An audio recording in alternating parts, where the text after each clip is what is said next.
Please welcome Executive Vice President for Colombia Global, Wafa El Sadr, and the President of the Republic of Chile, His Excellency, Gabriel Boric.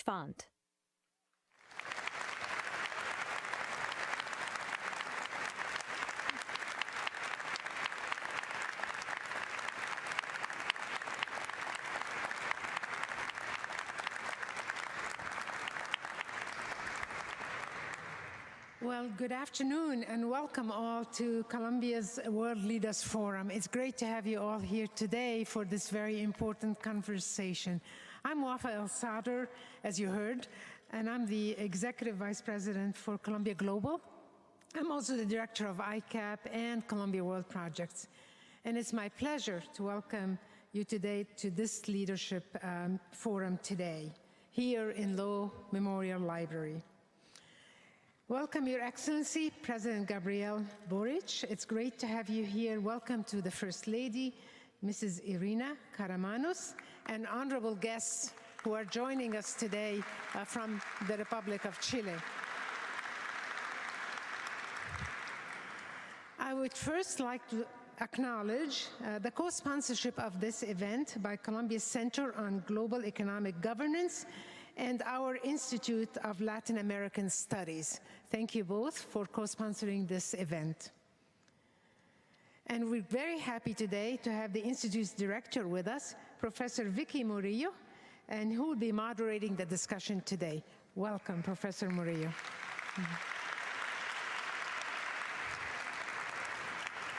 This has been a remarkable week at Columbia, as we experience usually every year in the month of September. And it's been a great pleasure to have hosted many, many distinguished guests in this forum right here this week. And therefore today we're really adding, this is the last of the forums for this year, but nonetheless it is a very important forum.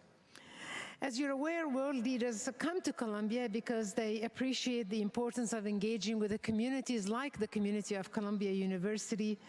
They know our wonderful students, our faculty, our staff are remarkable, and that our students come here to challenge as well as to be challenged, and that the students really represent the generation of global citizens who will lead in the years and decades to come.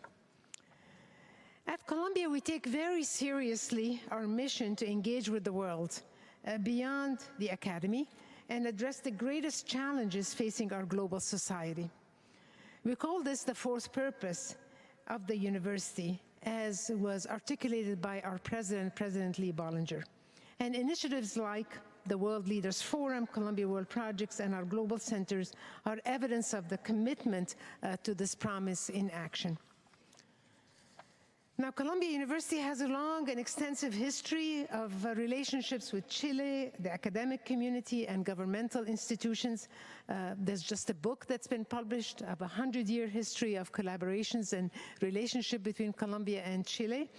And also the Columbia Global Center in Santiago, which was officially launched in 2012, serves as an important base on a larger network of global centers to facilitate local in-country interactions and the development and execution of research and programs and training in Chile, as well as also elsewhere in Latin America.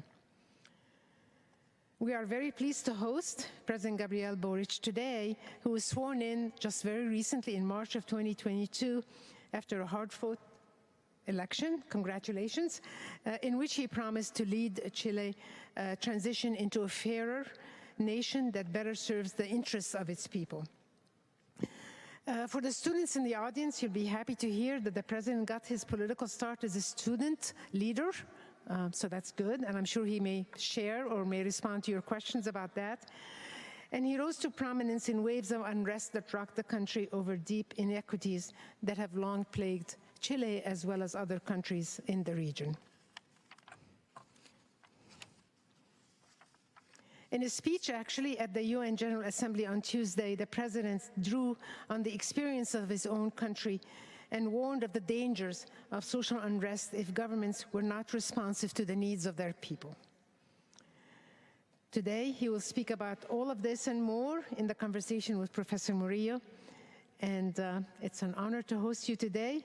And I hand over the stage to Professor Murillo to start the conversation with the President. Welcome again. Thank you.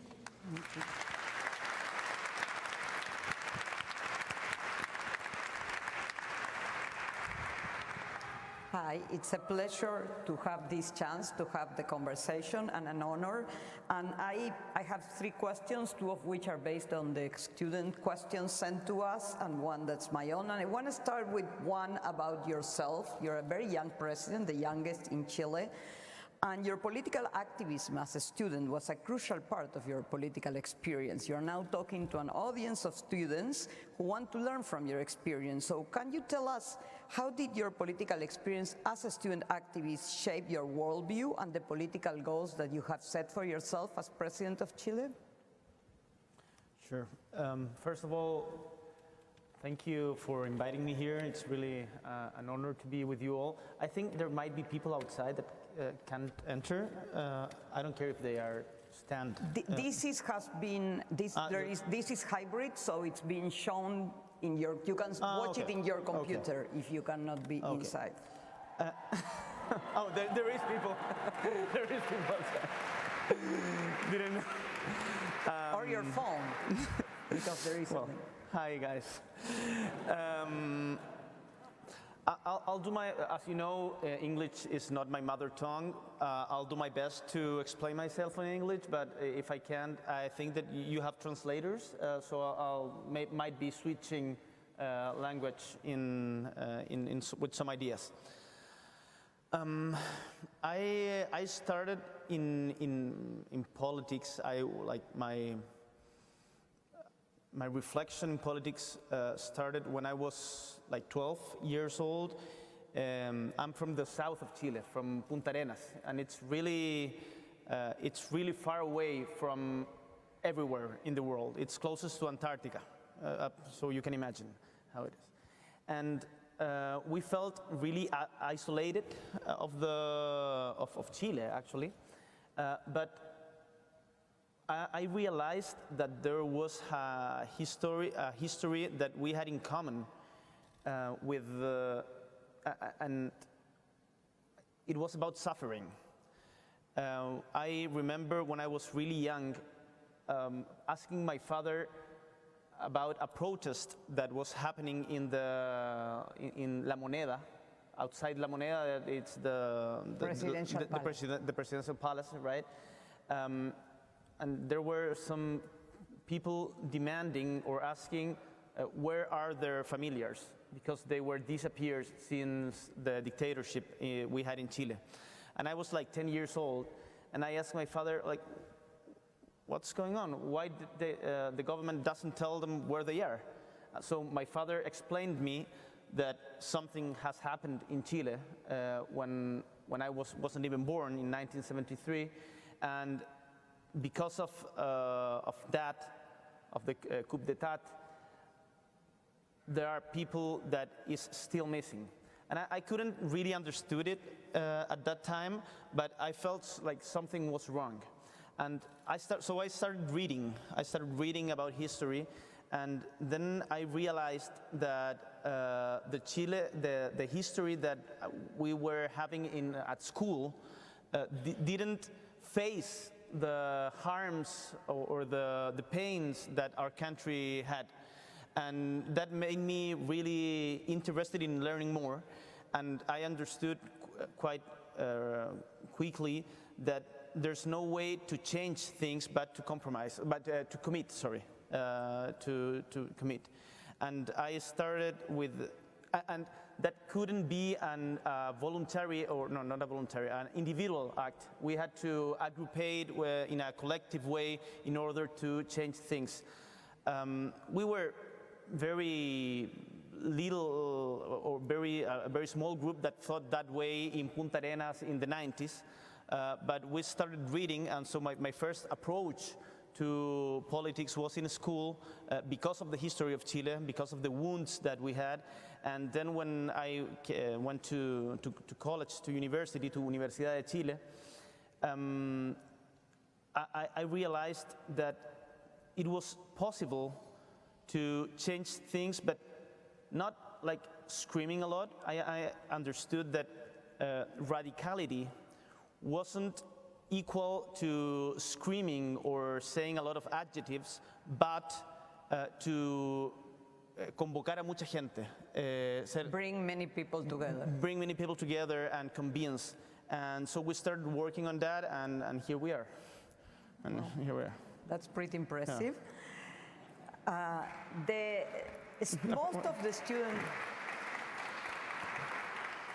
Most of the students, I would say at least half of the students' questions were associated to the recent plebiscite that Chile had. Sure. So Chile had a lot of social unrest, as you all know, in October 2019, and that led to a constitutional reform. The majority of Chileans, 80% of those who voted in the plebiscite, voted for a constitutional reform, and a convention that was called and drafted a new constitution to replace the one established during the military dictatorship. However, in a recent plebiscite, a majority of Chileans rejected that draft of a constitution by 2/3 of voters. So what is your own interpretation of the rejection vote, and what would you think should be the new path ahead for fulfilling the mandate of drafting a new constitution? Well, first of all, this happened the 4th of September, quite like 3 weeks ago. So we are still, like everybody, it was a result that it was a surprise in its magnitude. The difference was way much than everybody expected. So there's a lot to learn about it. As I said in the speech at the UN, I think it's I'm not sure if the word is correct, a humble bath, un baño de humildad. Yeah, I don't know what the expression is in English. No,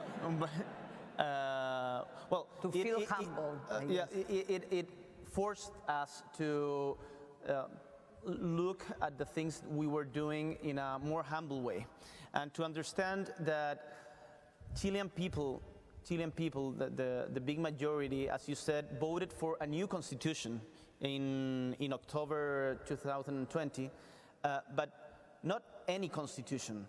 They want changes, but the people in our country want changes with certainty, with progressivity. Not from big changes won't be done from night to day, and I think the main one of the mistakes that we, and I say we because I feel I voted for approval in the Constitution. I wasn't part of the Constitution, but I feel really part of the process. Is that we thought at one time that we could go faster without bringing everybody with us. And one of the big lessons that we have learned through history in Chile, and you can tell that about what happened in the 70s, is that for big changes you need big majorities, and for big changes you need to build those big majorities, and that won't happen from one day or another. And that even though we had large demonstrations, not only protests, not only a lot of protests, but big demonstrations, a lot of people in the streets, but that's not enough. You have to build, as Gramsci said back in the days, you have to work a lot to build hegemonia. Hegemony? Hegemony. You have to work a lot. And we went faster than what the people wanted. And so the people of Chile said, stop. And we have to respect that, to understand that, and to get back one step in order to advance 2 or 3 more. I'm pretty sure that we will get a new constitution in our period, and the Congress is now discussing which is going to be the procedure in order to accomplish that. But also, we cannot lose from sight the difficulties that people are passing through nowadays. As we are from, I'm a leftist, yeah, and I'm not afraid of saying it, but people from the left side of politics have to understand that promises and the promises of a better world way ahead won't bring safety, certainty, and better quality of life if we don't work hard on management also. So we have to find a balance in between the big structural reforms that we are aiming and the day-to-day life, and we're working hard on that now. I will have a follow-up on this. So what's your plan for this everyday reaching to the people on their issues that are more important and emergent? I mean, is there any particular way that you want to approach that, given that you also want to bring majorities? Well, there are a lot of things to say about that. First, one of the main problems that we are facing nowadays in Chile is security, and security, personal security. Yeah, personal security, and you know the left parties have never been able to talk. We always talk only about the roots of the problem, the big explanations, but when the homicide rate is growing, you want also an answer now, and we have to be able to give an answer. When we were students, we fought against the police. I was in prison a couple of times for that, and I do not regret at all of what we did, because it was protesting. Not, I didn't. I know there's press here. I didn't do anything. I couldn't tell them. You didn't commit any crime. Yeah, I didn't commit any crime.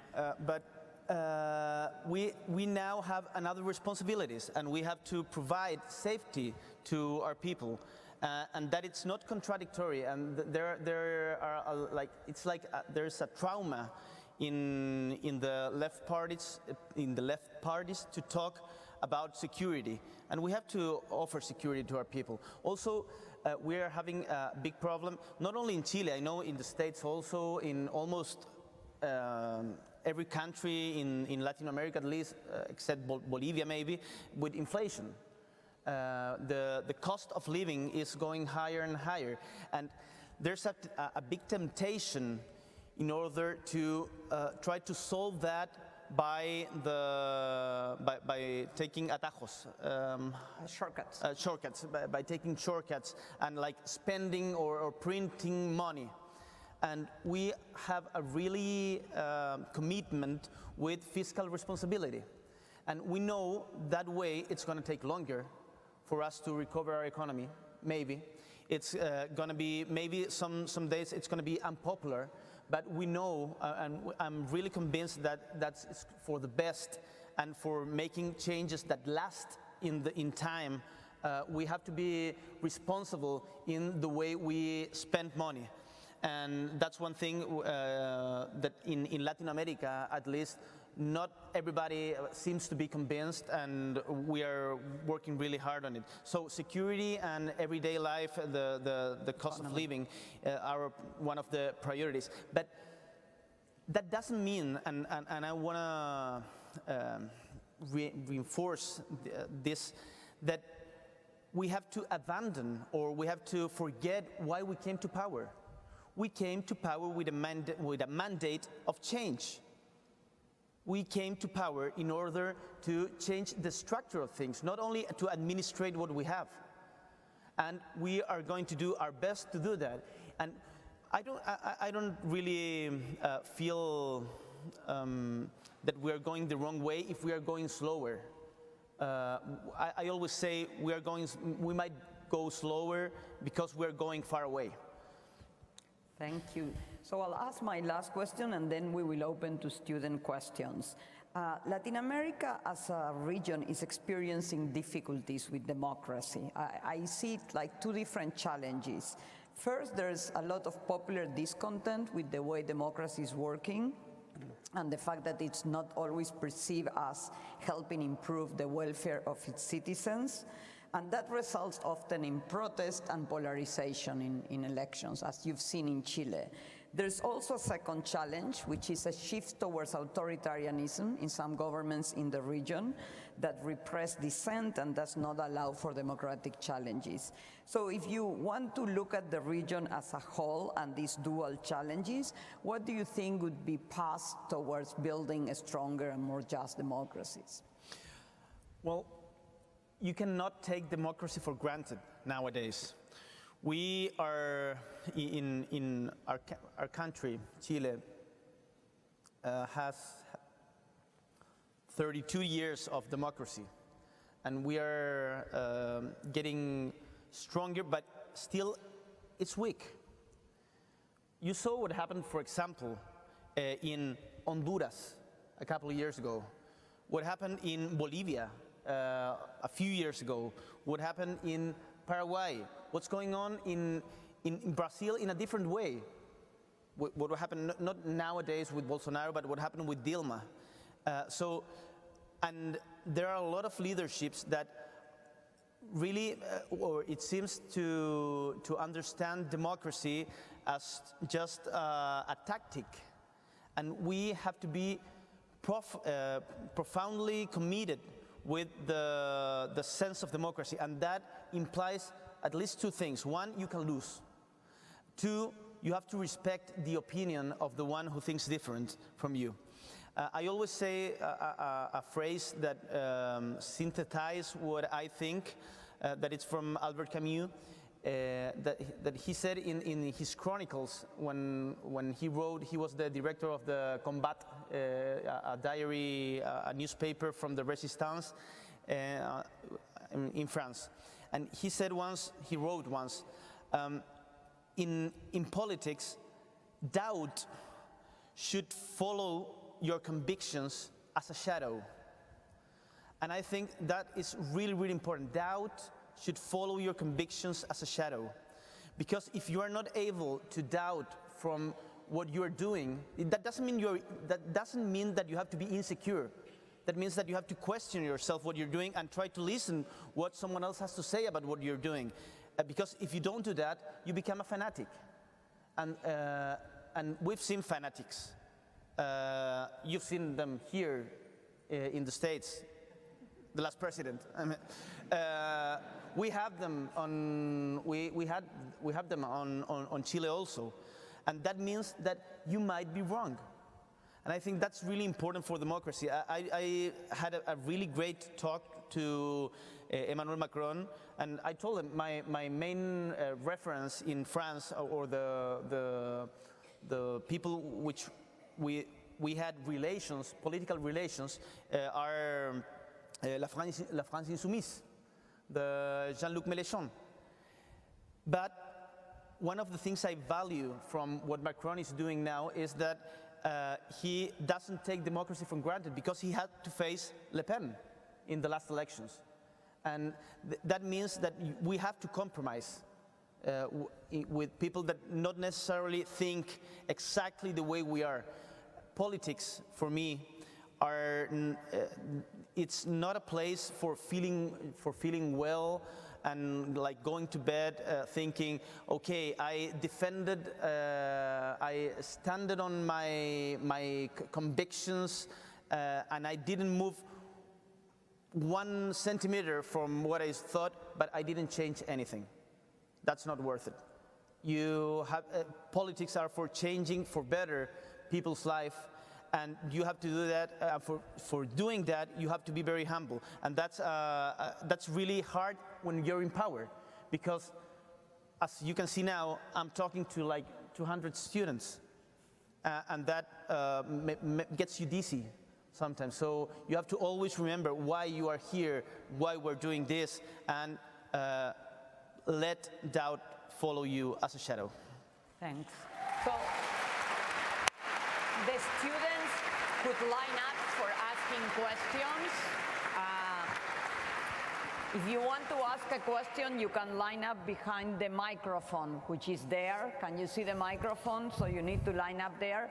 And you need to say your name, your school, and please be brief and succinct, and don't make a statement, just make a question.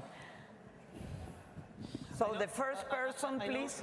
This is not very diplomatic, but I'm going to take off my jacket. I'm from the south, and I'm really hot in here. So please allow me. It is hot. Go ahead. Hi, my name is Mariana Reyes, Columbia College, fellow Latin American from Mexico. And my question is, in a region where most people are mainly concerned about problems like corruption and security, how can the left continue to build majorities around other ideological parts of the agenda? Maybe we should accumulate some questions. Yes. Okay, and, let's get 3 questions and then get the president back. El ventilador. ¿Se puede poner el ventilador? ¿Ah? No, el ventilador. Bueno, eso. Ya. Yes. Thank you, President Boric. My name is Carlos Dalbuja. I'm from Quito, Ecuador. And my question is, you are the face of a new left in Latin America. After the socialism of the 21st century, after Correa, after Chavez, what do you think is the future of the left in Latin America? Thank you. Okay, the third question, and then we get back to the president. Oh, hi, President and the Professor. So first of all, thank you so much for being here. And my name is Alan. I'm from China, first year master. So my question is kind of personal. So right now, I know a lot of students is elect for students leader position on campus. And I am currently running for a position for my program. So I want to ask, as a president, what is like the best strategy when running for a student leader position? Thank you. Okay, I think we can get it back to you. Can the Mexican girl, can she repeat the question? Because I was like in the, yeah. Can you repeat the question, please? Yeah, they were both about the left. I think that the opportunities for the left in the region. Yeah, it was in Latin America where most people are concerned about problems they don't necessarily relate to ideology, such as corruption or security. How does the left build majorities around more ideological parts of the agenda?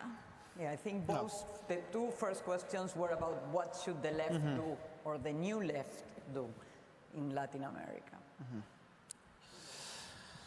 Well, first of all, I think there are some civilizatory advances that we should defend. And I've seen with preoccupation that there's a wave of questioning or putting into or attacking some things that are really important. And it doesn't matter if you are from far right, far left, those are civilizatory mandates. For example, 1, respect of human rights. Respect of human rights has no double standard. Is that okay? Is well said? So it really pisses me off when you cannot, when you are from the left, and so you condemn the violation of human rights in, I don't know, Yemen or in El Salvador, but you cannot talk about Venezuela or Nicaragua. Or Chile. In Chile, we had several human rights violations in the social unrest, and you don't have to have double standard, and that might cost you in the more. Let me put you an example. I started when I was a congressman to ask questions about Venezuela. Ask myself questions. I went to Venezuela in 2010, when Chavez was still alive, and then I started asking myself questions when I saw the repression of the protests and the manipulation of some elections, and I said, well, this is not right. We have to be able to criticize it. And people in the left in Chile said, no, you don't talk about our friends. And I think that's completely wrong. In order to have a future, the left parties, we have to have just one moral standard, especially because it's very sensitive for the world, but for Latin America, in human rights. You cannot condemn just what the states are doing, what the United States are doing abroad, if you, or I don't know, you can put an example, if you're not able to see what your partners or the people that you think are your partners are doing. That's one thing. One other thing, I think that we have to defend ideology. Politics are not public policies, not only public policies. Of course, you have to have good and committed technicians in order to do your program, but you don't have to quit ideology. So I really believe that the distribution of wealthness and power is really important to build a new society. And I really believe that we have to march in a long way in order to one day we might abolish social classes. That's not going to happen from one day to another, and if that happens, it's going to happen with democracy, not by any dictatorship, and that's one thing that we learned from the past, and I think that's really important. The other thing is that there are some topics, some issues that let me say this in Spanish. There are some things that would appear as if the arguments never change, and the left and the right, they are always in their same positions, and they never move. So the politics, I think, it's not static. What do I mean by this? For example, in the international business, so it's something that's very much discussed right now. Some people believe that if you're on the left, you have to be protectionist. But I am very convinced that the left has to be very solid. We have to be a part of the world today.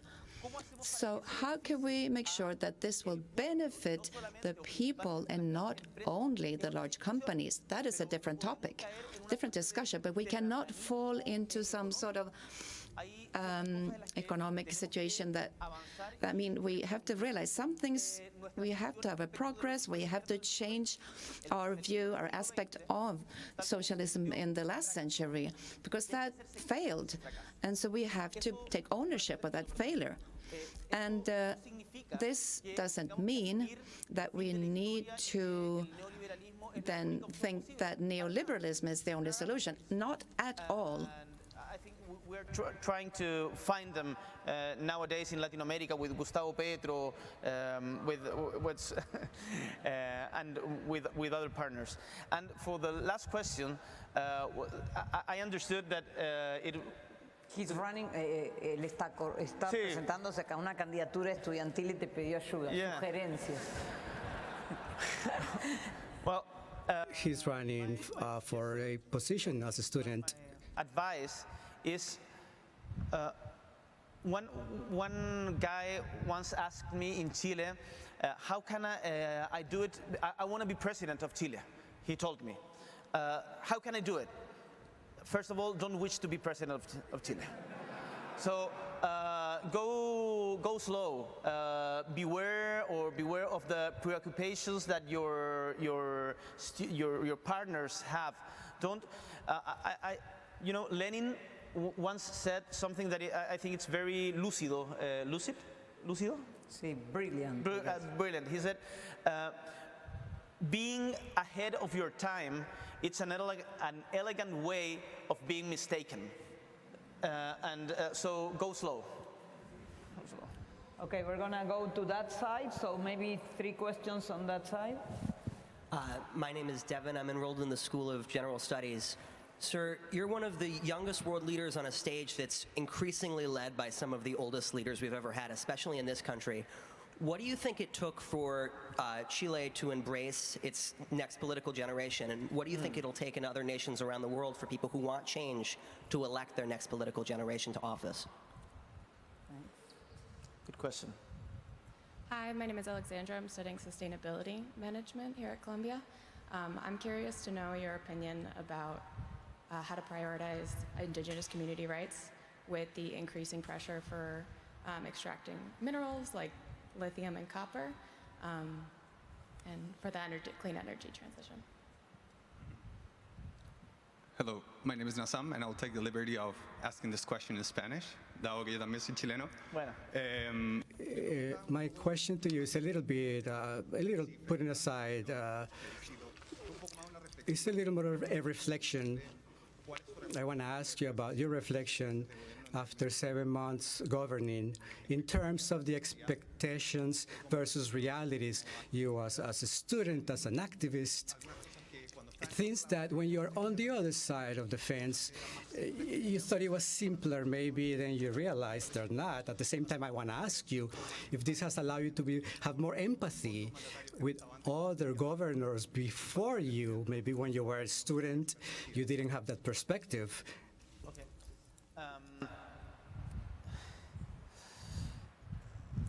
The first question, I don't think there's an intrinsic value on youth. Salvador Allende once said something that I said it yesterday. There are, lo voy a decir en español, hay jóvenes viejos y viejos jóvenes. Youth who act like old people, and then we have elderly who are young inside. In a beautiful speech in Guadalajara in 1971, what I mean by this is that there is no a virtue per se in being young, in youth. One of the issues that we had in Chile and that I see happening in other places of the world is that generations, they don't talk to each other. So the main leaders, I admire Bernie, Trump, and Biden, President Biden. Pero it would be great, and I don't know if it's happening because I've never talked to them, that Alexandra Ocasio-Cortez is talking, and I think she is. She's talking to Bernie. Ocasio-Cortez, she's talking to Bernie and learning about experiences, sharing experiences. Something that we did wrong in Chile. Talk with past generations, and at one time we thought that the story began with us. And that's a huge, huge mistake. My recommendation first is to read a lot of history. Read a lot of history. It has a lot of clues, a lot of clues for the present challenges. And the other thing, and it might sound contradictory, but it's not, it's you don't have to ask permission. You don't have to ask, like, can I have a space here? You have to, if you're young, you have to try and push the barriers, push the fence, and not being so politically correct all the time. And one third thing that it's really important is in times of high individuality, we have to work together. You won't accomplish any important change if you are just working alone or predicando solo. Tiene que ser acción colectiva, and the collective action, it takes more time. It takes more time. You know, you might think I'm young because I am. I'm 36. But my generation was like 15 years in absolute marginality in Chile. And we had, for example, before the big strikes in 2011, the student movement, we had a lot of assemblies with no people. We had a lot of meetings that failed. We had a lot of marches where we had really little people. So, as one great professor said once, and I really like to use this phrase, success tends to get you dizzy. In failure, you will find experience and it will get you stronger. So don't be afraid of losing. Don't be afraid of trying and not making it. I know it sounds like a little bit autoayuda when I'm saying it in English. I don't want to be that guy. I'm not charging for this. But I really think that's true. About lithium and copper, I'm not sure if I got the first part of the question, but was the tension between indigenous communities and extractive industries. Yeah, I think it's not only with indigenous communities, it's with communities, with all communities. And I was talking to a CEO of a big mining company today in the Council of the Americas, and he told me something like this: we screw it up in Australia. We screwed it up and we destroyed some archaeological heritage, and we almost lost all of our reputation. So he was asking me, what do you think we can do in Chile not to repeat that? And I thought, well, you have to, we all, government, companies and communities have to have a talk about why, for example, copper and lithium are necessary to fight the climate crisis. So I really want to feel, I want that the people in Chile feel part of the solutions that the world needs. And that way, the not in my backyard attitude, I think we can work on that and take it away. Of course, there's a tension with local communities and big companies. So I think the government has to mediate, not in order to assure the profits of the company, but in order to preserve the commonwealth, el bien común, the commonwealth, and common good, sorry. And I think we are trying, and some companies, well, another thing that we have to change our mind is not all companies are the devil.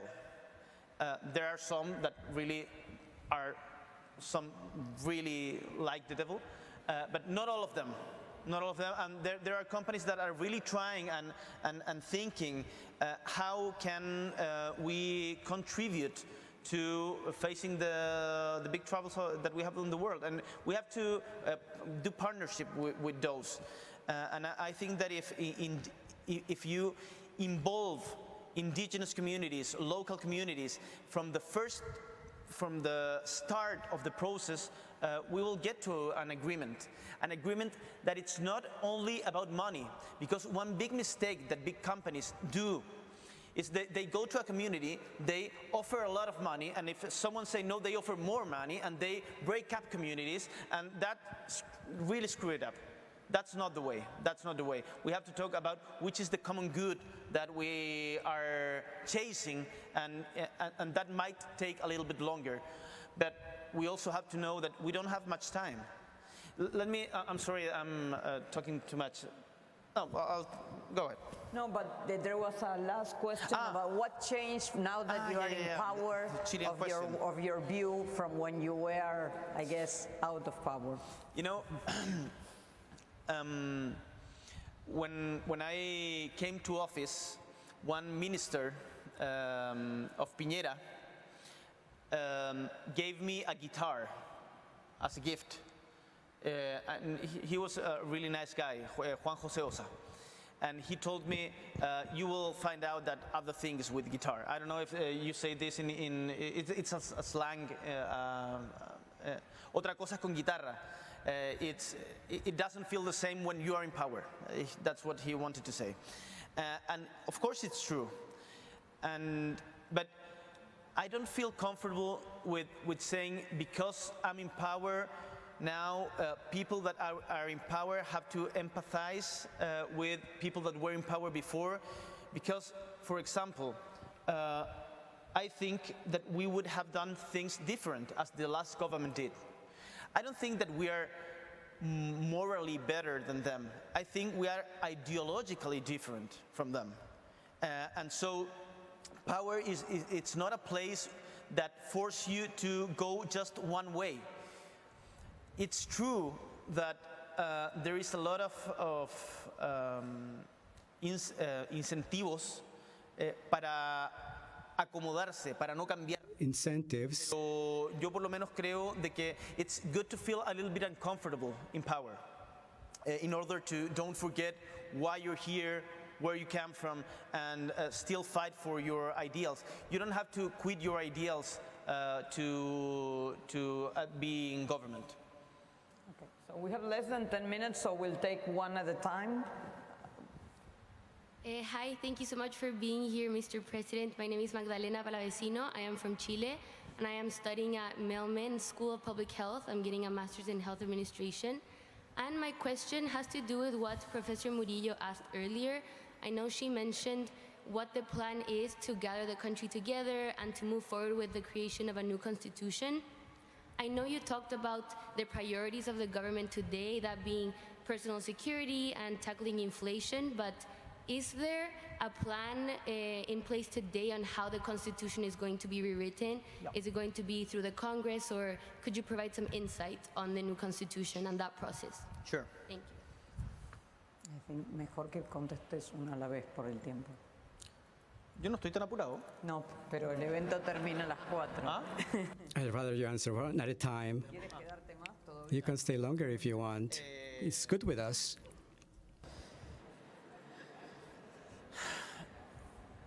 Esto es una de las cosas por las que no hay que ser presidente. Es que This is why you shouldn't be a president. Other people manage your time. mira, It's Valentina, what's your name? Palavecino. Palavecino? Magdalena.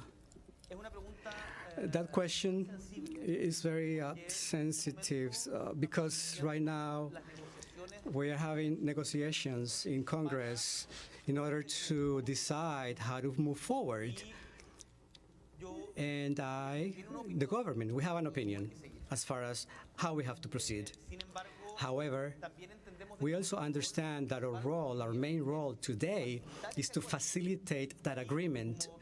And like you said before, to govern, we have to take charge of the urgencies and the issues of today. So today, I don't know if there's I'm not trying to give tips to the Congress about the content on this agreement. I do think some things are evident. One, the people in Chile, they show and they told us what they wanted through a constitution in October, written by a specific organ, 100% elected for that end, to that end. So the idea of the new constitution that we can get to it just between an agreement or just with an agreement between the political parties or a group of experts designated by the political parties, that wouldn't answer to the demand of the Chilean people as it was voted in the plebiscite. I think there is a general consensus. What I hope will happen is that we have a new convention with more clear borders, and this will be discussed right now, is being discussed in Congress. We also have to take into account prior experience and also get support from committees, experts, and people who contribute for this conversation to be more agile and facilitated. I believe, and the people in the right, they have been a little more, they don't really like these changes. They committed with Chileans and Chiles. They said they also wanted a new constitution. So I hope that this will be an opportunity to find consensus and to be able to finally get to a point of gathering and not an axle to divide people and continue more conflict for more decades. So from my point of view, I hope this is more about the content and the building. I hope this is more general. The Constitution doesn't have to cover each of the demands in the society. I think it has to be a framework, a common framework that allows politics and politicians to be able to ask the questions that we haven't asked just yet.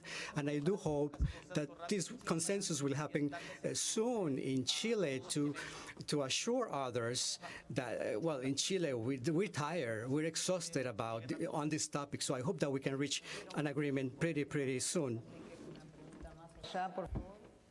Thank you so much for coming, Mr. President. My name is Joseph. I'm in Columbia College.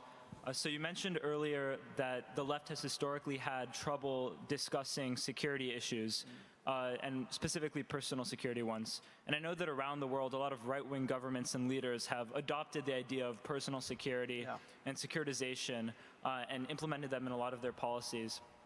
So how do you think that the left can most effectively discuss, communicate, and also legislate on personal security issues without alienating parts of their population?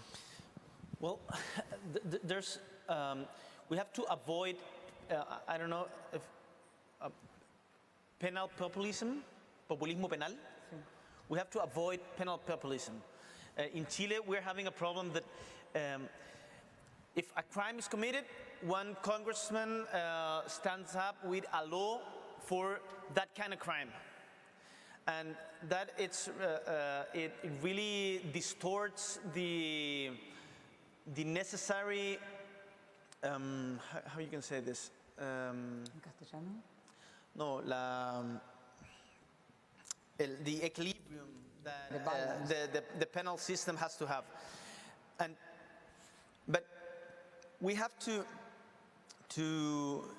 reivindicate the concept of authority, I think.